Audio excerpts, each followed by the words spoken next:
Hello friends, welcome back to my channel. आज की video में मैं बात करने वाली हूँ स्टडी से रिलेटेड। एक्चुअली अभी ये वीडियो बनाने का कोई भी मेरा मन नहीं था, क्योंकि मुझे बहुत सारे लोगों ने सजेस्ट किया कि आप जो स्टडी वाले जो वीडियोस बनाते हो और या फिर जो भी, जैसे मैंने अभी इंग्लिश का एक चैनल सेशन शुरू किया था, तो सबने मुझे बोला कि आप एक वो चैनल अलग से बनाओ। बहुत सारे लोगों ने मुझे बोला, बट वही है ना कि अभी जस्ट नहीं बना सकते हैं। तो मैंने अभी उसको उस टॉपिक को थोड़ा साइड में कर दिया था कि अभी इस पे काम नहीं करते हैं। लेकिन अभी इतने सारे लोगों के मुझे मैसेज आते हैं मैसेंजर पे, या जो जैसे भी कांटेक्ट कर सकता है, बहुत सारे लोगों के मैसेज आते हैं।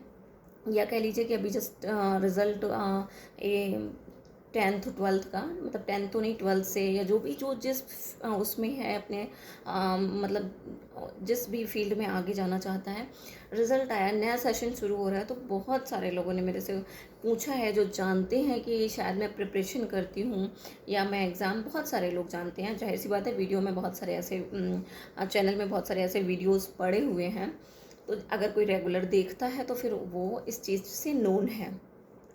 अभी क्या है कि बहुत सारे लोगों ने मुझसे जब पूछा कि पढ़ाई के लिए, कि अगर कोई भी एग्ज़ाम की प्रिपरेशन करनी हो, बहुत सारे लोगों ने यूपीएससी के बारे में पूछा, और कई लोगों ने, मतलब चाहे वो कोई भी मेरा उनसे मतलब वो हो, इंट्रोडक्शन का मीडियम हो, बट बहुत सारे लोगों ने इस तरीके से क्वेश्चन किए कि हमें किसी भी एग्ज़ाम की अब मतलब कोई यूपीएससी की करना चाह रहा है, तो कोई पीसीएस की करना चाह रहा है, कोई एसएससी की करना चाह रहा है, कोई बैंकिंग की करना चाह रहा है। तो सब ने पूछा कि हम तैयारी कैसे करें। तो मुझे लगा मैं एक एक कैसे वीडियो बनाऊंगी, क्योंकि मुश्किल है कि अब मैं पर्टिकुलर किसी एक उसके लिए बनाऊं। तो मुझे लगा कि मैं एक कैसा वीडियो बनाती हूँ जो हर एग्ज़ाम के लिए है, अब मतलब थोड़ा सा हेल्पफुल होगा, एक गाइडेंस के तौर पे आपके लिए बहुत अच्छा होगा, जो लोग प्रिपरेशन करना चाहते हैं, और जो जिनके घर में कोई भाई बहन या जो भी कुछ कांटेक्ट में कोई है, अगर तैयारी करना चाहता है, तो अगर वो आपसे पूछता है। कई बार हमारे घर में क्या होता है कि हमारे आसपास क्या होता है कि हम बड़े हैं अगर, तो हमसे सजेशंस लिए जाते हैं कि अब हम इसको क्या कराएं, या अपने बच्चे को क्या कराएं, या कुछ सजेशन दो। तो उस समय अगर हम किसी चीज़ से नोन नहीं, हम जानते नहीं किसी चीज़ के बारे में, तो हम चुप रहते हैं, क्या ही बोलेंगे। लेकिन अगर थोड़ी बहुत भी जानकारी है, तो हम उसे एटलीस्ट थोड़ा बहुत तो गाइड कर ही पाएंगे। अब बहुत सारे लोगों को ये प्रॉब्लम होगी कि मैंने तो अभी ऐसा कुछ हासिल नहीं किया है, या मैंने कोई अभी ऐसा कुछ बहुत बड़ा कुछ काम नहीं किया है, तो मैं क्यों लोगों को सजेस्ट कर रही हूँ। तो एक बहुत छोटी सी बात उनके लिए ये है कि देखो, जो एक टीचर होता है ना, जो कोई भी टीचर है, जो हम कई ऑफिसर्स बनाता है, पढ़ाता है जिनको, अब जैसे मान लीजिए यूपीएससी की पढ़ाई होती है, जो कोचिंग, जिस कोचिंग में हम पढ़ते हैं या जो हमें गाइड करते हैं ना, वो आईएएस ऑफिसर तो होते नहीं है, बट न जाने अपनी लाइफ में वो कितने आईएएस ऑफिसर्स बनाते हैं, उनके मार्गदर्शन से ही बनते हैं। तो शायद मुझे नहीं लगता है, ये उन लोगों के लिए मैं बात बोल रही हूँ जो ना वे कोई भी वीडियो देखते हैं और जस्ट डिमोटिवेट करने के लिए आते हैं, तो ये उनके लिए है। कोई भी ऑफिसर है, कुछ भी है, अगर वो डॉक्टर है या कुछ भी है, अगर हम जैसे किसी चीज़ की, मान लीजिए कोई एमबीबीएस की तैयारी कर रहा है, तो जो पढ़ा रहा है ना, अगर हम पढ़ाई के तौर पे, प्रैक्टिस के तौर पे, तब तो एक आपको डॉक्टर मिलेगा, लेकिन जो पढ़ा रहा है वो जस्ट एक टीचर के तौर पे आपको पढ़ाता है। किसी भी एग्ज़ाम की हो, आईएएस का हो, कोई भी हो, बैंकिंग की, अगर आप बैंकिंग मैनेजर की, पीओ की आप प्रिपरेशन कर रहे हो, तो आपको कोई बैंक मैनेजर आके नहीं पढ़ाता है, आपको एक टीचर ही पढ़ाता है, और वो खुद बैंक मैनेजर नहीं होता। तो जस्ट ये मेरी जो ये बात है, ये मैसेज है, सिर्फ उनके लिए है। तो अक्सर होता गया, जैसे कि मैं ही अपने जब मैं ही, मुझे लगता है कि थोड़ा सा मैं डिसअपॉइंट हो रही हूँ, मैं समझ नहीं पा रही हूँ, मैं टाइम नहीं निकाल पा रही हूँ, तो हम अपने फ्रेंड्स से ही, कुछ सीनियर्स होते हैं, या जो हमने जिनके साथ में रहकर प्रिपरेशन करी है, हम उन्हीं से बात करके उनसे, मतलब कुछ ना कुछ ऐसे सजेशंस मिलते हैं हमें, जो हमें मोटिवेट करते हैं। तो ऐसा बिल्कुल भी नहीं होता है कि कोई हमारा जो मतलब जिनसे हमें गाइडेंस चाहिए, वो कोई बहुत बड़ा वो हो। हम अपने घर में भाई बहनों से मोटिवेट हो जाते हैं, हम अपने पेरेंट्स से। सबसे बड़ी बात है कि हमारे फादर, हमारे पेरेंट्स ही हमारे रोल मॉडल होते हैं, बहुत सारे लोगों के होते हैं। और तो इसके लिए किसी बहुत बड़े उसकी ज़रूरत नहीं है, जस्ट एक मैसेज है ये। और अब मैं बताती हूँ कि ना, जैसे अब मैंने भी कोई बहुत इसकी बड़ी वो नहीं की, मैंने भी कोचिंग करी है, प्रिपरेशन करी है। तो मुझे भी जो टीचर्स के थ्रू और जो आस-पास के एनवायरनमेंट से मुझे पता चलता है कि कैसे करनी चाहिए। जितना मैं तो बहुत कम चीज़ें फॉलो कर पाती हूँ, क्योंकि ज़ाहिर-सी बात है, मेरा एक छोटा बच्चा है, फैमिली है। बट फिर भी मेरा जो एम है, मैं उस पे लगातार मतलब लगी हुई हूँ। तो अब बात आती है ना कि तैयारी कैसे करें, ज़ीरो से लेकर कैसे किसी एग्ज़ाम की शुरुआत करें। तो अब सबसे पहली बात ये है कि अगर आपको किसी भी एग्ज़ाम की तैयारी करनी है, तो फर्स्ट थिंग इज़ दैट कि आपको सबसे पहले उस एग्ज़ाम के बारे में, उस जो भी आप एग्ज़ाम की प्रिपरेशन कर रहे हो उसके बारे में आपको पूरी नॉलेज होनी चाहिए। इन केस मान लीजिए आप आईएएस की तैयारी कर रहे हैं, यूपीएससी की तैयारी कर रहे हैं, तो आपको पता होना चाहिए कि आईएएस की क्या क्या सर्विसेज होती हैं, उसमें कौन कौन सी मेन सर्विसेज होती हैं, एग्ज़ाम का पैटर्न क्या है, पहले प्री होता है, फिर मेंस होता है, फिर इंटरव्यू होता है, और कितना टाइम लगता है, उसका सिलेबस क्या है, उसकी स्ट्रैटेजी क्या है, कैसे क्या है। मतलब पहले तो हमें उस चीज़ के बारे में पूरा एक होता है ना कि अ, पूरी उसकी रणनीति पता होनी चाहिए कि हमें क्या करना है। पूरा उसका एक क्या बोलते हैं, स्ट्रक्चर होता है ना, कि वो हमें पता होना चाहिए कि हमें क्या करना है। इन केस आप बैंक की तैयारी करते हैं तो आपको पता होना चाहिए आप किस पोस्ट के लिए तैयारी कर रहे हैं, आप क्लर्क की कर रहे हैं, या पीओ की कर रहे हैं, या आप असिस्टेंट मैनेजर की कर रहे हैं, जो भी आप उससे रिलेटेड होती हैं, तो हमें उसके बारे में पता होना चाहिए। पहले तो हमें पूरे एग्ज़ाम के बारे में जानना है, फिर उसका सिलेबस, उसकी जो जो भी पोस्ट जो भी है उसके बारे में जानना है। फिर आते हैं कि अगर हम उस एग्ज़ाम के बारे में जान लेते हैं, फिर हमें उसके एग्ज़ाम का पैटर्न जानना है, उसका सिलेबस जानना है, उसमें कौन सी बुक या कौन सा स्टडी मटेरियल इम्पॉर्टेंट है। तो दूसरी चीज़ ये हो गई, सबसे पहला तो हो गया कि हमें अबाउट टू एग्ज़ाम उसके बारे में जानना होता है। फिर दूसरी चीज़ है कि हमें उसके जो स्टडी मटेरियल है, जो भी चीज़ें रिसोर्सेज उसके क्या हैं, हमें उसके बारे में पता होना चाहिए। फिर शुरुआत होती है कि एग्ज़ाम की तैयारी करनी। अब एग्ज़ाम की तैयारी करने के लिए बहुत, हाँ, एक और चीज़ है, कोचिंग वाला क्वेश्चन बहुत लोगों ने पूछा है, कोचिंग करें कि ना करें, कि सबको लगता है कि यूट्यूब के थ्रू पढ़ाई अच्छी हो सकती है।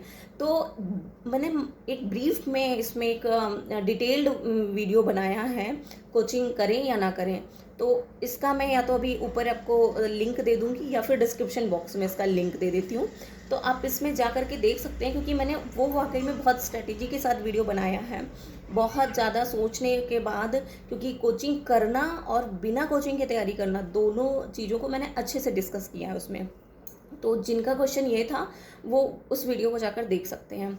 तो फिर नेक्स्ट आता है कि कोचिंग की बात, तो मैंने आपको बता दी है। आप जो भी है, देखो, कोचिंग आपको कुछ भी करा सकती है, कोचिंग आप तैयारी करते हैं वो सब ठीक है। तो लेकिन उसके बाद आपकी अपनी तैयारी होती है। कोचिंग तो बस आपका सिलेबस कंप्लीट करा देता है। एक तो चीज़ ये हो गई। फिर दूसरी चीज़ होती है, जब आप पूरी तरीके से तैयार हो जाते हैं, अब आप पढ़ाई के उसमें आते हैं, तो सबसे पहली चीज़ है, जो भी आपके पास रिसोर्सेज हैं वो सिलेक्टेड होने चाहिए। ऐसा नहीं है कि एक सब्जेक्ट है, इन केस आपके पास हिस्ट्री अगर एक सब्जेक्ट है, तो आपने लगा कि नहीं, मैंने तो हिस्ट्री में महारत हासिल करनी है, तो ऐसा किया, एनसीईआरटी भी पढ़ ली, विपिन चंद्रा भी पढ़ ली, मणिकांत भी पढ़ ली, मतलब जितने भी सोर्सेज होते हैं, स्पेक्ट्रम भी पढ़ लिया, और जितने भी सोर्सेज हैं।